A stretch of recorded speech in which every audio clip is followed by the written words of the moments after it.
Hello, everybody. Hello, hello, hello. Come on in the room. Come on, come on, come on.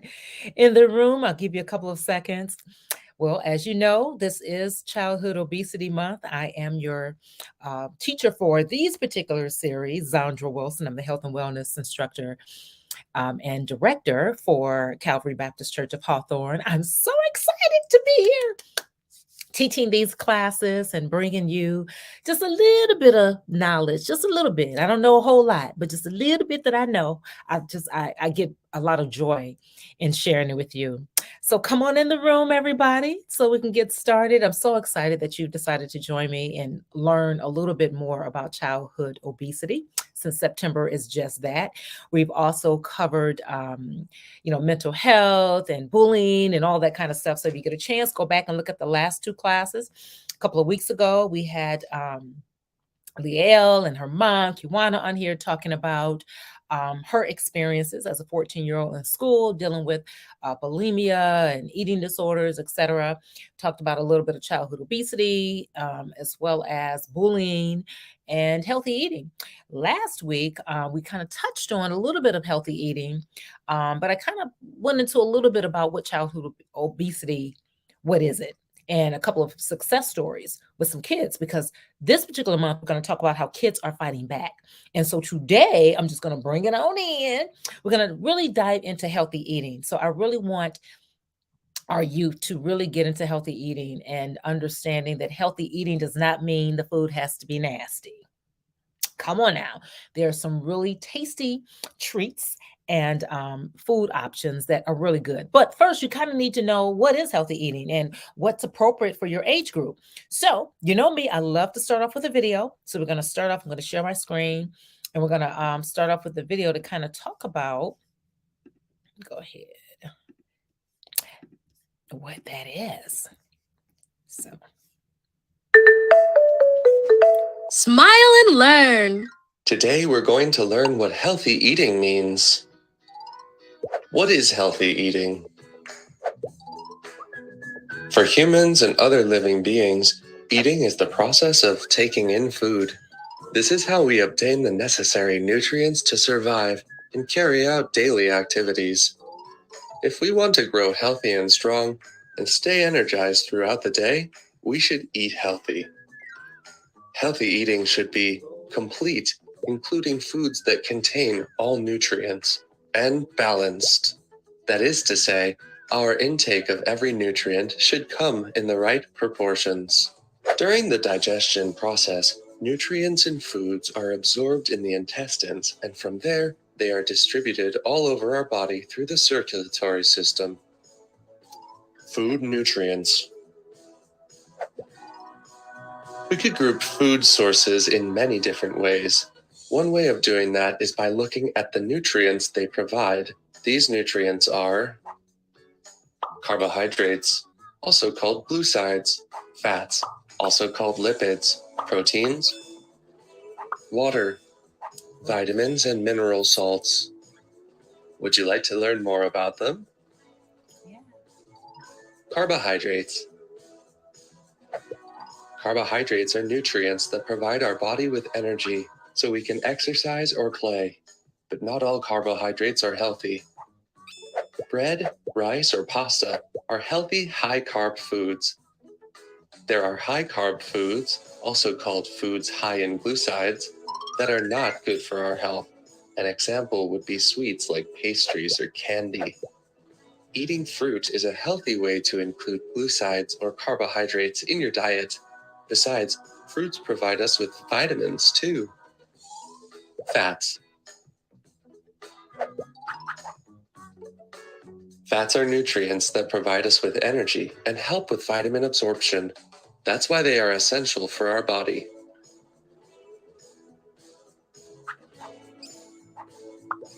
Nuts, avocados, or olive oil are high-fat foods. Other foods like meat or butter are also high in fats. Eating too much of them may be harmful to your health. Eating healthy is not about adding many high-fat foods to your diet. Proteins. Proteins are nutrients that make up the tissues of our body, like muscles or bones, for example. Also, proteins transport some vitamins and boost our immune system. Animal proteins are found in food sources like meat, fish, eggs, or dairy products. There are also vegetable proteins, like the ones found in legumes. Remember to combine both for a balanced diet. Vitamins and mineral salts. Vitamins and mineral salts are nutrients that help us stay healthy so that our body can carry out the vital functions. Fruits like oranges, strawberries, or bananas, and leafy greens or vegetables like spinach, broccoli, or carrots are packed with vitamins. Minerals are found in the water in small amounts and in different types of food, like lentils or meat that contain iron. Did you know that in order for our body to get the vitamins it needs, we should eat at least 5 portions of fruit and vegetables a day? Water. Water is very important in order for us to stay hydrated. It is the most abundant substance in all living beings. Did you know that the majority of your body consists of water? That's why it is vital to drink water throughout the day, and drink even more when we do physical exercise or when it's hot outside. Healthy eating tips. To have a healthy diet, we recommend to follow this advice. Eat different kinds of foods that will provide you with all the nutrients you need. Eat at least 4 meals a day with the right portion size. Drink water frequently to stay hydrated. Do physical exercise to strengthen your body and use the energy from the nutrients in the food you've eaten. If you follow this advice, you'll be preventing diseases like obesity or diabetes. Watch what you eat to grow healthy and strong. Enjoy your meal. Okay, guys, I'm so excited um, to share that with you. So, we're going to go into a little bit more detail about kids, right? And what's good for them, the age groups, as what they should be eating, physical activity, all that stuff. Now, I pulled this up off of the internet. Pediasure, even though we know Pediasure is a brand for kids, I really like the information. I'm not necessarily advocating for Pediasure, even though I've heard nothing but wonderful things. But for the sake of this teaching today, I am not necessarily promoting it, but I love the information that they have on their website for us. So this is what I'm going to come from today. So making sense of the food groups. Now, a lot of us are like, why do we have to go through all this with all these different food groups? What are the recommended daily servings for kids? Hint, it's smaller than you think. We are so conditioned to having these huge portion sizes, right? So remember the Happy Meals at McDonald's that no one gets anymore? Those used to be like the norm for the kids, right? You get the little toy and the little fries. Now these young kids are getting the Big Macs, Whoppers, supersizing their fries and all that stuff. So they don't need all of that food and all that fat. So let's talk about this. Let's view the food pyramid for my kids, for the young kids. Okay, so whole grains for fiber energy. So each of the 5 food groups provide nourishment, but certain groups are best for providing specific nutrients. So we need to know that, right? What are those, Zandra? I'm glad you asked. Whole grains for fiber and energy. You got to eat the whole grains. That's how you get through playing sports, just getting energy throughout the day, right? You need those whole grains. Vegetables for fiber, vitamins, and minerals. Okay. Fruit for fiber and vitamins. Dairy for calcium, vitamins, and protein, meats, beans, and fish for protein. So you need all 5 of these, each and every day. Okay. So, how much do kids need? The amount of food kids need from each group varies from gender and age. This chart gives you a general idea of the amount from each food group that is suggested for a complete, balanced diet. As a general rule, a nutritionally balanced diet should include at least 3 of the 5 food groups at each meal. Preferably, you need to get all of them in, all of the 5 food groups in each day. If you can, you may only have 3 of them for breakfast, and another 3 for lunch, another 3 for dinner. Okay, so snacks should contain two of the groups. Learn more about the basics of child nutrition as we go forth with this particular slide today. So here we go, guys. The 5 food groups recommended daily servings for children. So 2 to 3 years old, 3 ounces of grains, 3 ounces. So a slice of bread, a cup of ready-to-eat cereal, or a half a cup of cooked rice. Cooked pasta or cooked cereal equals 1 ounce. So you can have the cooked cereal, could be oatmeal. Okay, so most kids, when you're trying to feed your kids healthy options, a lot of parents have the oatmeal, so that's considered one of the food choices. 3 ounces, right? 4 to 8 years old, you need 5 ounces of that. 9 to 13, 5 ounces for girls, 6 ounces for boys. So as you can see, depending on the age and the gender, it changes, and it's not that much. I mean, when you look at it, you look at the package and see what the serving sizes are. If it says 1 ounce, if it's, we all know what a slice of bread, but again, guys, remember the slices are different now. We got the mega slices. So be knowledgeable with the slice of bread that you are feeding your kids. Okay. Vegetables, we're going to go buy a cup with vegetables. So 2 to 3 years old, 1 cup of vegetables. 4 to 8, 1.5 cups, and then 9 to 13, 2 cups. Okay. Or 2.5 cups for boys, 2 cups for girls. Okay, 1 cup of raw or cooked vegetables or vegetable juice, or 2 cups of raw leafy greens equals 1 cup. So again, a lot of times we have smoothies in the morning, which is what I use. So I'll put some raw leafy vegetables in my smoothie. Ideally, you want to go with raw food. Nothing is going to ever be organic raw foods. Your vegetables, nothing, and your fruits. If you can go with raw, that's fine. If you can't get a hold of raw, get some raw organic food, chop it up and freeze it. If that's your second thing. If you can't go with that, get some cooked stuff that's already prepared, or canned, right? But canned, you want to be careful because you want to see how they're packing it. If it's full of sodium, that's how they preserve a lot of this stuff, guys, right? So you want to try to stay away from that as possible. But if you cannot, and all you have are canned vegetables, take it and rinse it. So when you open up the can, dump it in like a strainer and then rinse cold water or something over it. And then that's how you'll get all of that sodium and salt off of it, right? So that you don't want that extra salt on there anyway. It's just extra calories and extra pounds. So you want to get rid of that. Fruits, also by the cup. 2 to 3 years old, 1 cup. 4 to 8, 1.5 cups. 9 to 13, 1.5 cups. Again, 1 cup of fruit or 100% fruit juice, or a half a cup of dried fruit equals 1 cup. So again, you're going to want to always go with fresh fruits, as much as possible. And if you can't, fruit juice. So what I do is I'll buy the fruit, and then I'll juice my stuff. And you can freeze it, make freezer pops, and do all kind of fun stuff with that.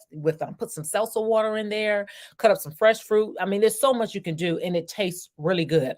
And I highly recommend organic, because if you get organic fruits, you do not have to add sugar to it or any type of Splenda. You don't want to ever add sugar to your juices and stuff. But if you just had to, you may want to use cane sugar. Most importantly, Splenda, a natural sugar.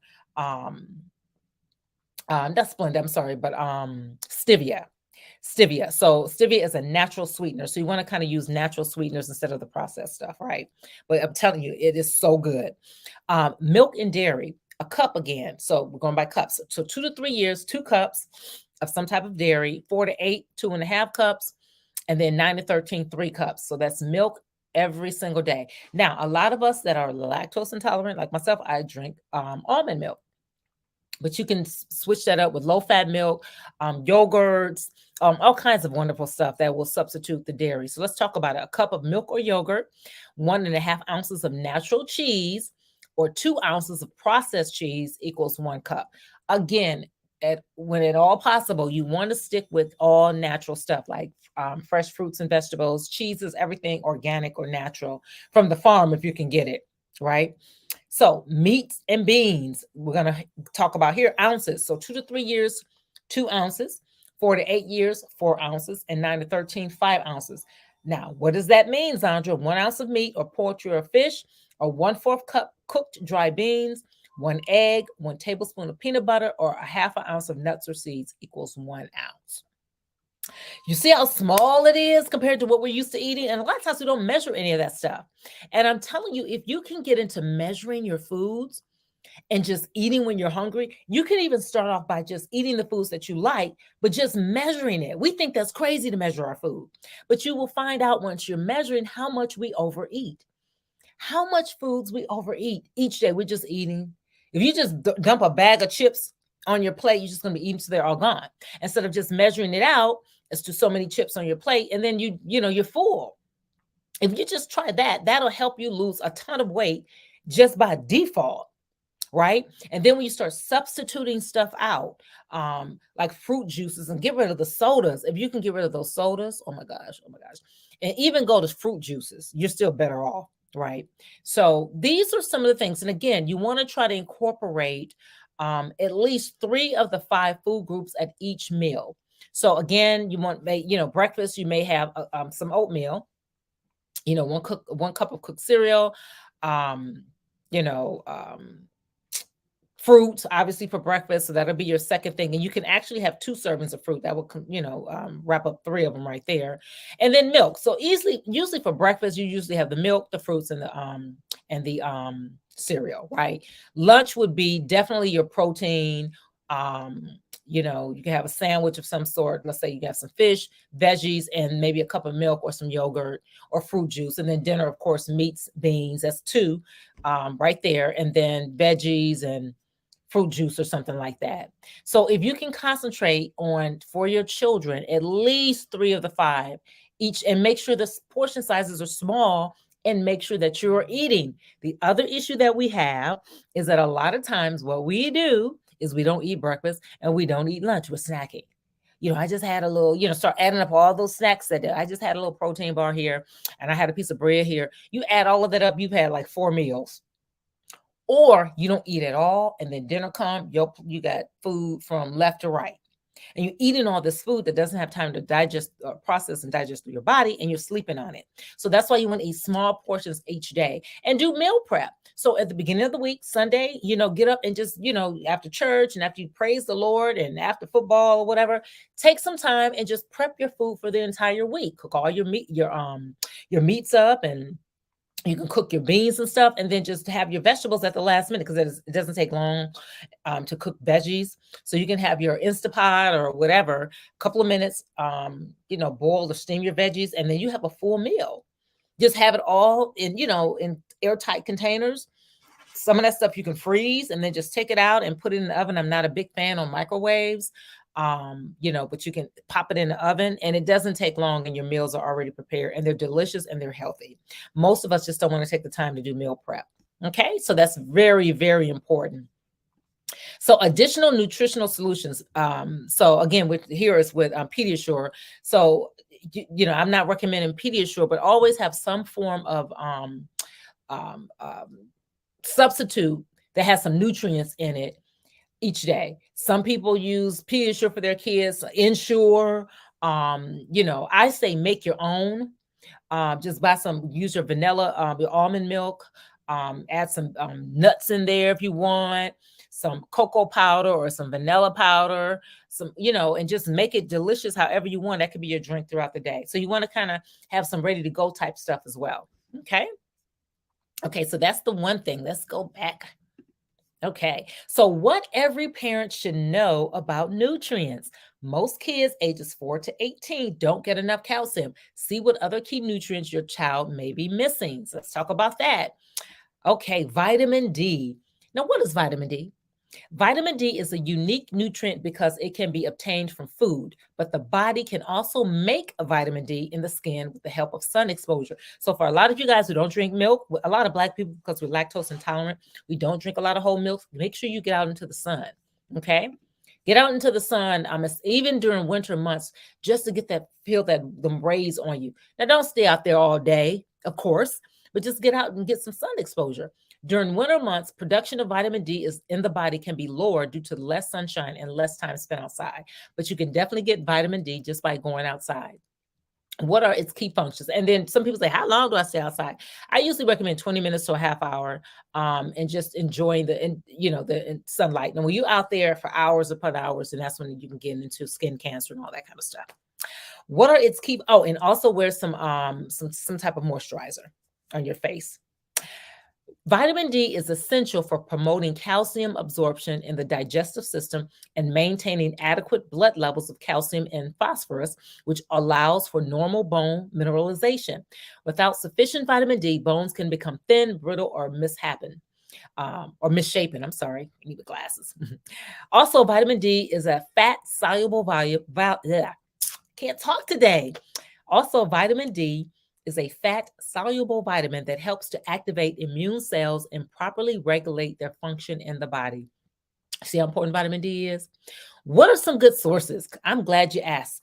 Good sources of vitamin D include fortified milk, tuna, salmon, egg yolk. Another good option is, of course, is Pediasure, which we, again, let's spread this out a little bit more. Oh, that was in. Oh, okay. So again, what are some good sources again? So fortified milk, tuna, salmon, and egg yolk. Potassium. What is potassium? Some foods high in potassium includes vegetables and fruits. Water balance is important. You gotta drink your water. Keep a water bottle near you. You can buy one of those gallon water bottles online, or if you can't, just buy a gallon water bottles, $1 from the dollar store, $1.25, and just keep it filled and drink it throughout the day. Now, you may not get through a full gallon, and that's okay because everybody's body is different, but you want to drink as much water as possible. When you're drinking a lot of water, it really does cut down on your appetite. So you're eating less when you're drinking a lot of water. And that's why I say have fun water, like water that has fruit in it, or spritz, some of the spritzer type water, lemons wedges. Make it fun, and the presentation of it makes you want to drink it, and it's delicious. And it's so delicious. Okay. So again, water balance is very important as it moves body fluids necessary for circulating blood throughout the body, helping kidneys remove waste from the body and assisting nerve transactions that move muscles and cells. What are its key functions? Potassium is involved in multiple key functions in the body, including nerve transmission, muscle contraction, and the movement of fluids in the heart and kidneys using blood vessels. What are some good sources? The main source of potassium in the human diet is vegetables. So that's why you want to get as much vegetables in you as possible, like organic vegetables. Again, you can grow them in your own garden. If you can't, go to a farmer's market or go to a fresh fair store. I know they have them in Cali and other states as well, where you get some fresh organic vegetables and get them, clean them up, cut them up, and freeze them. That may explain why many children are not getting enough potassium because they're not eating enough vegetables. Bananas, citrus fruits, and other vine fruits like grapes and blackberries are also good sources. Okay, so you can learn more about this by My Plate for Kids. You can go online and pull that up, and it'll kind of have the plate there. Let me see if it'll pull it up. Oh, I'm gonna pull it up here. Okay. Calcium. Calcium is the most abundant mineral in the body. That's the bones, y'all. And it is essential to building strong bones, teeth, and muscle. Yet, some kids don't get all the calcium their bodies need. About 99% of the body's calcium is found in bones and teeth, where it is essential for formation and maintenance of strong bones and teeth. The remaining 1% of calcium is found in blood, muscles, and other tissues and has important roles in blood clotting, muscle function, nerve transmission, and blood pressure. So these are the key functions of calcium, which is why you need to make sure your bones and teeth and stuff is healthy, right? What are some good sources? Of course, we know about milk. All of your dairy has all of the calcium that your body needs in a day. So you have your milk, your cheese, your yogurt, dark leafy greens, and sardines. All of you guys that love sardines. Okay, so that's really, really good. A good source of calcium. We all know water, but you didn't know some of those dark leafy greens had calcium in them as well. Fiber. Dietary fiber is the edible part of the plants or other carbohydrates that is resistant to digestion and absorption in the small intestines. Complete or partial digestion of dietary fiber occurs in the large intestines. So what are the key functions of this, Zandra, dietary fiber? Fiber plays an important role in supporting a healthy digestive system, and it helps keep the body system clean and running smoothly. That's how you eliminate, guys. If you want to have a normal and frequent bowel movement, because you really should be eliminating every day. Some people say after every meal, depends on how your body or your system works, but you should be eliminating every day. But you need that fiber in you. Trust me, if you get enough fiber in you, you will be eliminating every single day. Okay. So it helps keep that body moving and running smoothly, right? And of course, you don't want the crap staying in you, because that's how diseases start. That's how you get sick, because you got a bunch of crap. It's made to come out of you. So you want to make sure you have fiber so you can move it out of you daily. Plus, when combined with ample fluid intake, fiber helps move food through the digestive system and helps reduce the risk of constipation and other digestive disorders. So that's where all that water comes in. So when you're drinking water and your fruit juices and your water with your spritz in it and all that good stuff, and you have your digestive fiber, I'm telling you, it just moves through your system and it cleans out your intestines. And that's how you keep your little flat stomach. If you want that flat belly, that's what you need to do. Keep running all that food out of you that you're putting in you. So here's some good sources of dietary fiber: grains, whole grain breads and cereals, oat bran, brown rice, and barley; fruit, apples, oranges, bananas, berries, prunes, and pears; vegetables, green peas, artichokes, baked potatoes with skin, and legumes; dried beans, split peas, and lentils. Come on now. Are you guys eating this stuff? Okay, now these are some really, really good sources of dietary fiber. And if you can't get it, guys, what a lot of us do is we just buy it in the little powder form, right? So do what you got to do to get it through your system. Okay, so let's go. What's our next one? So we talked about what every parent should know about nutrients. What's in nutrition facts? What's in nutrition facts panels? Do you know how to read them and what to look for? Let's talk about that. So when you're shopping at the grocery store, you should really read what is inside of that package, right? What's on a nutrition label? There are two sections to the nutrition information on food labels. We got the nutrient information and the ingredients list. So the nutrient information is up here. You can see my cursor. And the ingredients list is down here. Okay. So it's important to note that the nutrient amounts listed on the nutrition label indicate the amount in one serving, not the total amounts in the container. So a lot of times we pick up a container of something and we say, "Oh, this happened to be for one container." But for majority of them, it's usually 2.5 servings, right? So bottom line is, if it says serving size 2.5, that means the whole bottle or the whole box or the whole whatever. So just time 2.5 times the 240 or the 300 or the 150. That's what you're consuming if you have that entire package of whatever it is you're eating. And it's most notable on potato chips. So we'll turn around, look at potato chips, and they'll say 200 calories. Man, look at how many servings. It could be 5 servings, 4 servings. So you do 5 times to 250. So bottom line is 1,000 calories you're consuming in that one sitting. Okay. It's important to note that the nutrient amounts listed on the nutrition label indicated, again, is only one serving, not the total amount. To determine the total calories in the whole package, again, multiply the calories by servings, which is what I just said. The percent daily values, that's DVs, listed on the nutrition facts panel help you determine how much of a nutrient the product provides in one serving based on a suggested total daily intake. The DV percentage represents the amount of each nutrient one should have in a day based on a 2,000 calorie diet. Your child may need to eat fewer calories in a day, so keep this in mind and consult your pediatrician for your child's needs.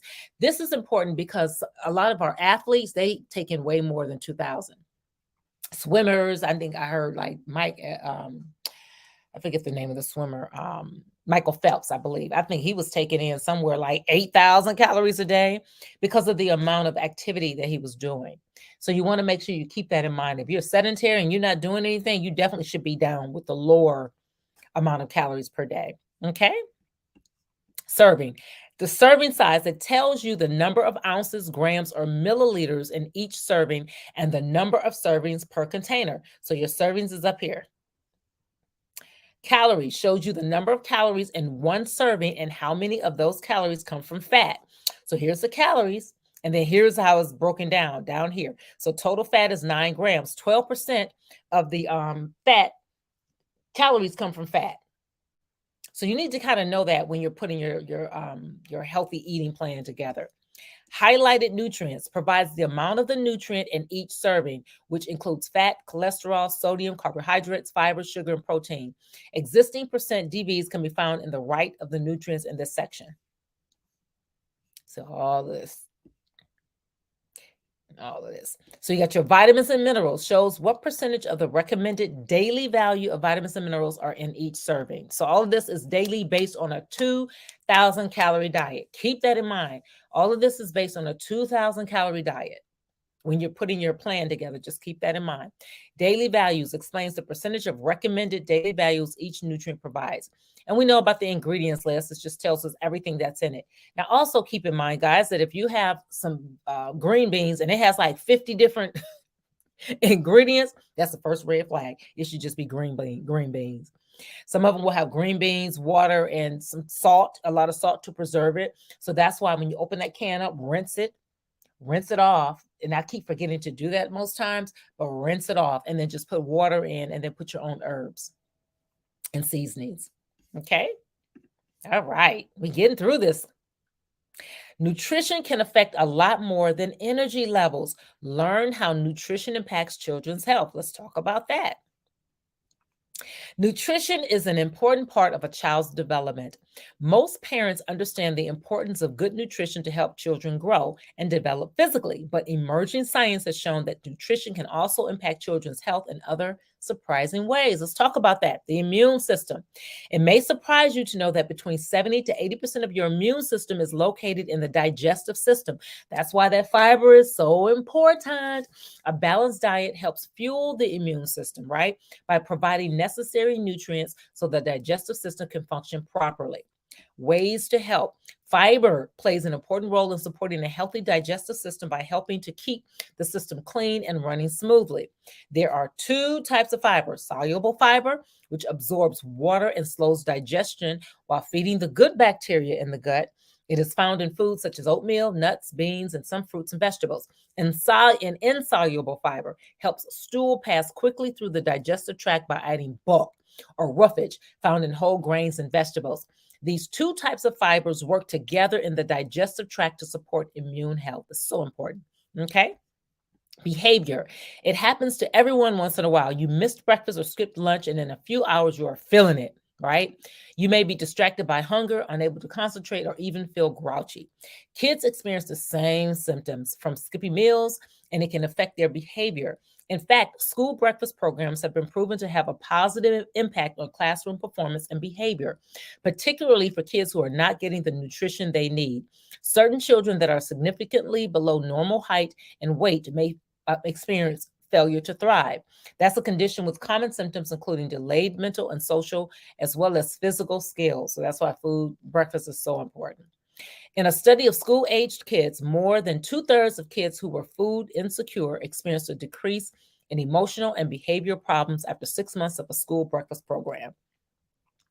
How you can help. One way to help your kid choose help is to help your child choose healthy foods to eat. Having regular meals yourself, because when you're eating, you're actually encouraging your kid to eat healthy. So you can't go out and have McDonald's and burgers yourself and then, hey, have these broccoli and carrot sticks. That kid's like, But if you do it as a way of life and they're seeing how you're healthy and vibrant, it really does help the kid. It really does help your child. Having a well-balanced diet and eating regular meals can help prevent that distracted, grumpy feeling and provide kids with a strong start to their day. Okay? Physical activity. Being physically active helps kids feel better in more ways than you might think. Kids who are physically active have better brain function and tend to do better in school than kids who aren't. A balanced diet that contains all the food groups will help ensure your child has the strong muscles, healthy bones, and energy to lead an active life. Here's some ways to help. The body gets the calories it needs for energy from 3 nutrients: carbohydrates, protein, and fat. Carbohydrates, calories are the simplest form of readily available energy. As long as there is not an excess of carbohydrate foods, this energy is burned as fuel and is not converted into fat. That's why exercise is so important. Sources of complex carbs, such as whole grains and fresh fruits and vegetables with the skin left on, because a lot of the nutrients are in the skin, provide fiber that the body digests more slowly and therefore are the best choices for both of us, kids and adults. Protein-rich foods are broken down into amino acids that are used by the muscles for growth. Unsaturated fats, also called healthy fats, right, are a necessary part of a healthy diet. When protein, carbohydrates, and fat are consumed together, digestion is slowed and energy is provided over a longer period of time. So some healthy fats are like breads, some whole grain pastas, brown rice, stuff like that. Some oils, avocado, um, what do you call it? Olive oils, stuff like that are healthy fats. Cognitive development. Good nutrition is important for cognitive development. Emerging science shows that many nutrients are needed for healthy brain function. DHA affects cognition, and visual development. B vitamins help with the creation of neurotransmitters. Vitamin E protects membranes in the brain, and vitamin D helps prevent neurodegenerative diseases. It's a balance of many important nutrients working together that contributes to a healthy brain. Okay, let's see what our time is. So we won't, okay, we got a little bit more time to, we're almost finished, everybody. So here's some ways to help. Providing your child with a balanced and varied diet, including many different nutrients, such as vitamin D, vitamin C, vitamin B, can help give them a healthy start as their brain continues to develop. So that's why it's so important when your child is young that you're feeding them adequate and proper foods, because it's all into their development. It's into their brain development, their physical development, emotional development, with eating a healthy diet, getting up in the morning, giving them a small portion size of a breakfast that's included. Now it has to have some healthy, something that has some fiber, like that oatmeal. You know what I'm saying? If you guys watch some of the old shows, sitcoms and stuff in the morning, always have that oatmeal and maybe a piece of bread or some fruit. That stuff carries you through lunch, right? Just fruit, just strawberries and berries is not gonna carry you all the way through lunch. You're gonna need something to hold on to that. We call it that stick to your gut type of meal in the morning. Okay. So again, make sure you provide your kid with a balanced diet. Okay, so what's normal height and weight? Let's talk about it. Normal height and weight. So the growth chart. So let's see. The growth chart displays curved lines that represent the expected pattern of gains in weight and height. So you guys can pull this up. Let me see if it'll give me the Google growthcharts.com, and it'll pull up BMIs. It'll pull up the height, weight. Like for instance, I'm 5'8", so it would say if I'm 5'8", and I'm this age, I need to be weighing this amount. My BMI needs to be this much, right? I think for me, it's anywhere between 135 and 140. And you should have this waist size. So it'll kind of give you an idea of where you should be. Okay. Percentiles. What does percentile mean? For example, if your doctor says your child's weight is in the 50th percentile, that means that out of 100 normal, healthy children, 50 kids would weigh more than your child, and 50 would weigh less. A child in the 70th percentile on height will be taller than 70 healthy kids and shorter than 30 of them. So that's what percentiles mean. So there's no specific answer to this question. So some people want to know, okay, when is there a cause for concern? So when should I, be concerned about it? Everybody is different. That's why you need to have a good talk with your doctor and know your child. Know your child, know what, you know your own body. So you'll know what's normal. Because a lot of times they don't know what's normal, right? We still are fighting, especially people of color, with this dairy, as part of the food groups. Like a lot of us are lactose intolerant, so we cannot eat or drink a lot of the dairy and eat a lot of the cheeses that other people can eat, right? So you need to kind of know your body and know what you can and cannot do. Okay, and finally, medical conditions and nutrition. Is there a link? So, failure to thrive is a condition that describes a child that is gaining weight significantly slower than expected. FTT is usually diagnosed when weight is consistently below the 5th percentile, or if weight crosses 2 major percentile lines. It has a variety of causes, from medical conditions that make it hard to absorb nutrients to lack of appetite due to medications or a child not eating properly. So there's so many different reasons why your child may be into this failure to thrive category. Underweight. When a child is underweight, the reason could be one of many, and you guys know that it could be they're not eating correctly, they're bulimia, they're not having enough foods at home. So that's why your doctor will come in and ask a whole bunch of questions and be able to eliminate what it couldn't be, what it may not be, and be able to give you some solutions going forward. Colds and flu. When kids get sick with the cold or flu, they may not feel like eating. That's all of us. When you get sick, you don't want to eat. So that's why they may not be gaining a lot of weight. They may have a lot of diarrhea, dehydrated, vomiting. So that's going to have them lose weight. Attention deficit hyperactive ADHD, attention deficit hyperactive disorder. So that's another condition where medications and stuff can really have your child not wanting to eat. It just causes a decrease in appetite. Asthma that is not well controlled can cause fatigue and an overall feeling of poor health. Celiac disease, it's a condition where kids have an intolerance to wheat, rye, and barley. So they may not just eat it. You may not know it because you haven't had them checked. And lactose intolerant, that's us. So lactose intolerance is I should say a lot of people of color, is the inability or decreased ability to digest lactose, a sugar found in milk and dairy products. The only solution is to remove the sugar from the diet. In children, however, that means removing an important source of calcium, which is essential to developing strong bones and teeth. So that's why they have all kinds of solutions now. You may have to eat it in small portions. They may have some type of dietary supplement. You may have to drink vitamin. They have milks without the lactose, but again, like they're saying that you're missing something. Also with the the green vegetables. So that's why the vegetables are so important when your kids are eating, to get that vitamin D in and to get the lactose is what a lot of the kids need for growth. Okay. So again, it's when they have the inability or decreased ability to digest lactose. And again, that's a particular sugar that's found in milk and dairy. So again, that's very important because removing it causes a decrease in calcium, right? Which is an essential form or essential element to a developing child's body. Okay, kind of have a little hard time talking today, but that's okay, guys. I hope I got through this. I finished sharing my screen. That is all I have for you. I'm trying to make sure I kind of get through this swiftly. If you have any questions, you got to hit me up. You can put your questions in the comment section, or you can email me, Zandra, Sam Wilson @yahoo.com. I would love to answer any of your questions. I love teaching this stuff. Next week, Tracy Evans Dixon is going to join us. We're going to talk about childhood obesity when in children and how we can overcome it, because this whole month is kids fighting back. So you guys from today's lesson have all of the whys behind why this stuff is important. You have enough information to go forward to be able to cook healthy and eat healthy.